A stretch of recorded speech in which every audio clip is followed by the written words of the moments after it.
Yan, may napansin tayo dito. Ito. Yung ano niya, printed niya, yung tanso niya na nakadikit sa sa board PCB. Ayan. Yan natuklap.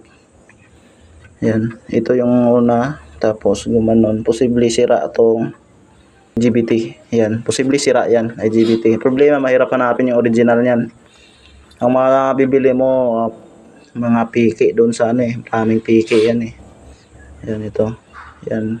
Putok yung diode oh. Maliit. Putok yung diode. Yan. Tapos ito natuklap rin. Ito sira. Posible dalawa sira to. Ito. Yan. Buksan natin to. Ngayon makikita rin natin kung anong nangyari sa loob. Posible din na naputok din tong IGBT sa loob nito. Ayan. Pag ganito, wala. Totally no power yan. Pag ganito. Ayan. Ayan, good morning. Ito, chinek natin yung error. Walang error, 0 yung error. Pero yung motherboard may sunog, sabi ng may-ari, sabi ni ma'am. Ngayon, yung error niya, 0 lang yung wala siyang nilalabas na error. Supposedly, U4 yung error na ito kasi hindi gumagana yung outdoor. Ayan walang U4 0 lang talaga. So kailangan ma-visual check mo yung mga board nito, indoor, outdoor. Ayan. Pag ganyan kasi parang normal siya pero wala siyang lamig. Normal siya tingnan sa indoor. Ayan. Wala. 0 lang yung error na binabato. Ayan yun, 0. Balik natin sa normal. Ayan, pindutin natin na matagal yung yun, lumabas na yun. Okay. Patayin na natin to. Tapos mayroon ng board sila ma'am, papalitan. Ayan.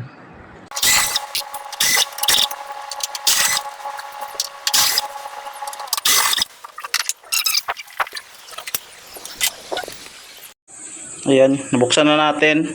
Before natin galawin, nakapatay yung breaker. Check natin na muna yung error. Ayan. Kita natin, initial check natin. Malamig naman. Malinis naman. Ayan. Sabi ni ma'am, sira daw yung may sunog daw dito sa motherboard. Ayan, titingnan natin. Visual check muna tayo. Saka natin. Ito kasi, yung board na ito, pareho siya sa 2 horsepower, 2.5, saka yung 3. Ito kasi 3. Ayan 3. Meron siyang RKC 71 TVM yung model niya. Ayun. So, maaari tayong magkamali sa paggano lang ng PCB pa lang. Pangalawa, check natin yung electronic expansion valve, fan motor, tapos compressor. Yan. Pati sensor. Yan, pag malaman natin na okay na yung lahat, bago na saka tayo magpapalit ng brand new na PCB kasi hindi biro yung PCB na ito. Sobrang mahal yan. Yan, sobrang mahal to. Yun nga sabi ni sir, parang gold daw yung PCB. Sobrang mahal. Ayan, sige. Baklasin na natin. Yung ibabaw, yan, may napansin tayo dito. Ito. Yung niya, printed, baga yung niya, yung tanso niya na nakadikit sa sa board PCB. Ayan. Yan natuklap. Ayan. Ito yung una. Tapos gumanon. Posible sira itong IGBT. Ayan. Posible sira yan. IGBT. Problema, mahirap hanapin yung original niyan. Ang mga bibili mo, mga piki doon sa maraming piki yan eh. Ayan ito. Ayan. Putok yung diode oh. Maliit. Putok yung diode. Yan. Tapos ito natuklap rin. Ito sira. Posible dalawa sira to. Ito. Ayan. Buksan natin to. Ngayon makikita rin natin kung anong nangyari sa loob. Posible din na naputok din tong IGBT sa loob nito. Ayan.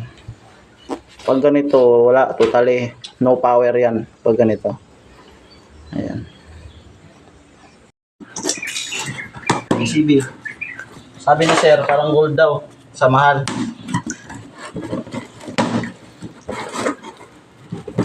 Yung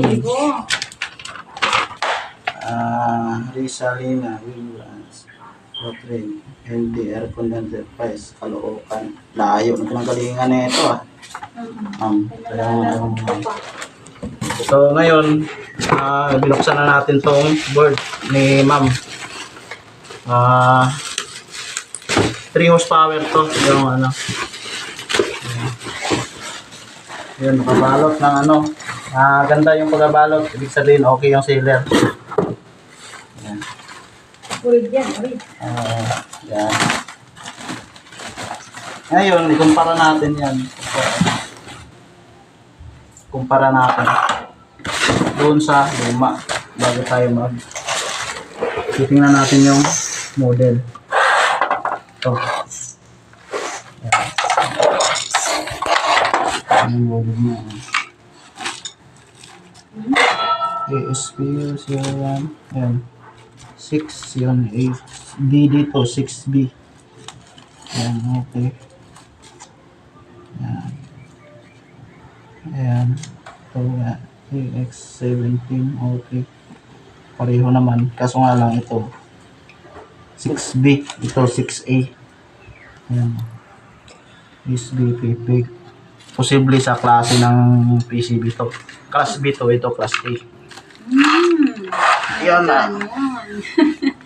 So ngayon, tingnan natin yung ano niya. Pareho naman. Lahat bago natin palit. Yan.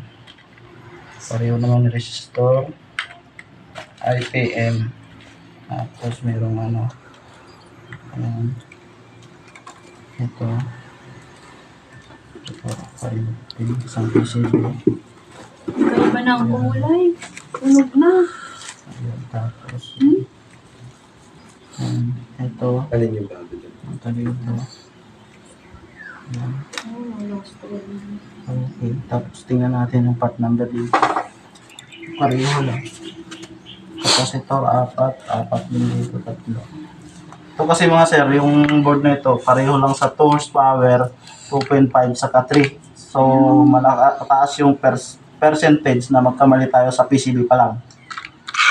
Ayan. 24651D. 24, ibig sabihin serial to. Serial number ng PCB. Pag ganitong ano na to, medyo negative na sa repair. Pag ganito, sunog na. Pero tinatsaga to.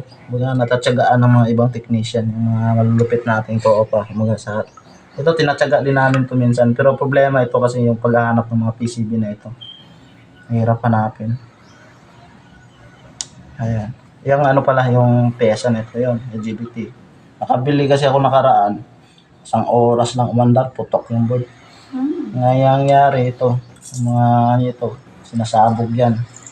Ayan. Yung mga diode niya, dito dadamayin niya. Ito, problema ito. Hindi mo mahanap yan. Talagang sa ano lang yan. Ayan. Yung IC na yan. So, halos the same naman, pwede na natin masalpak. Ayan. Lagyan mo natin ng silicone compound. Lagyan natin lagay.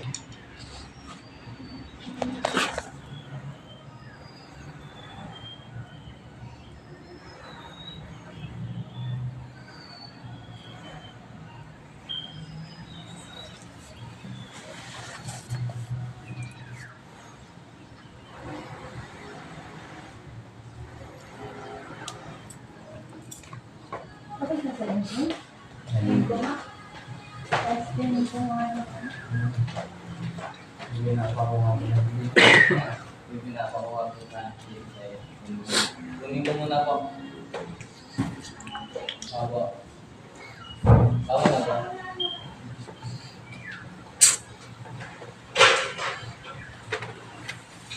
Yan po yung device ng tao.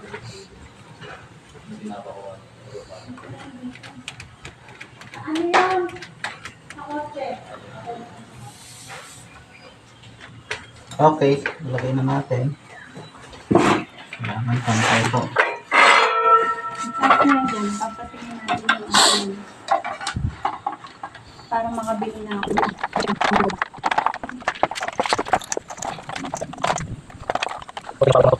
Model. Ngayon pag kung anong number doon sa model, halimbawa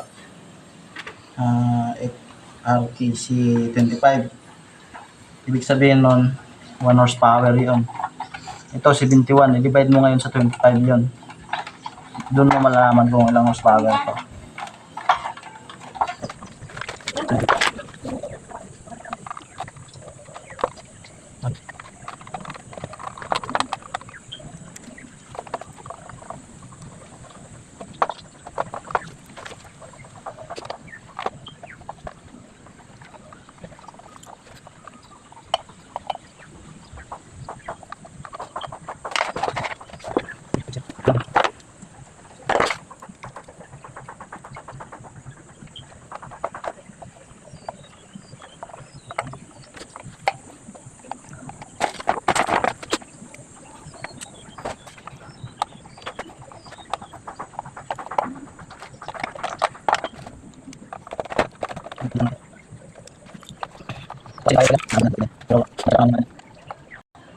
Tsatsaga na repair namin yan.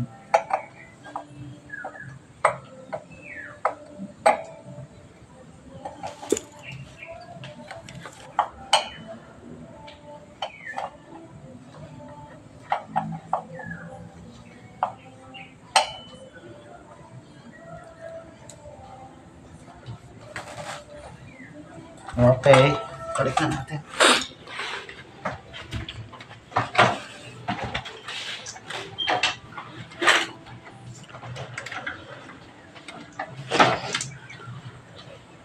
Okay.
Ang takip yan. Pasagin ng itim.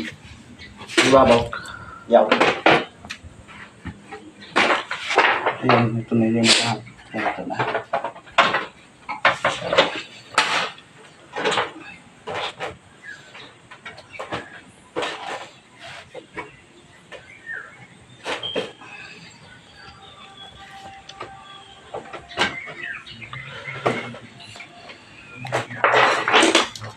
Yan, before natin sinalpak yung board, mayroong na-check na natin yung compressor, yung sensor, electronic expansion valve. Ayan, check na natin lahat bago natin paanda rin.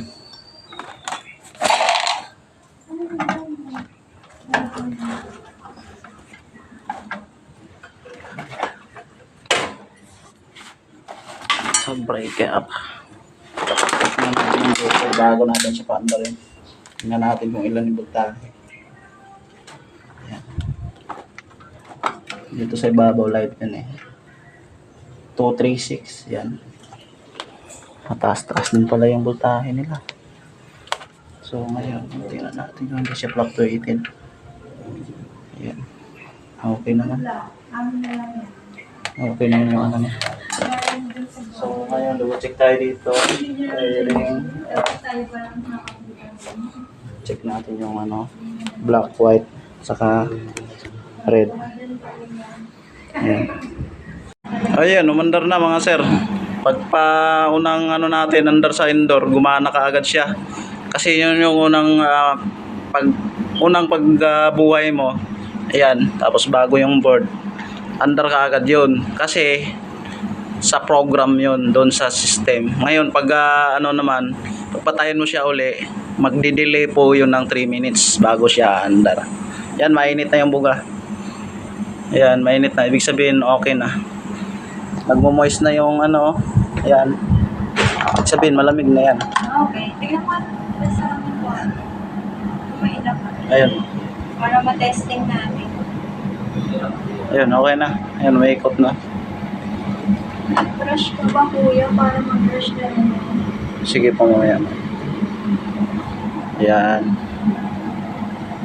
Okay. Ngayon, ibig sabihin, okay na yan. Solve na. Ayan, nagmo-moist na. Lamig na. So, patayin na natin to. Papayin na lang natin. Okay. Solve.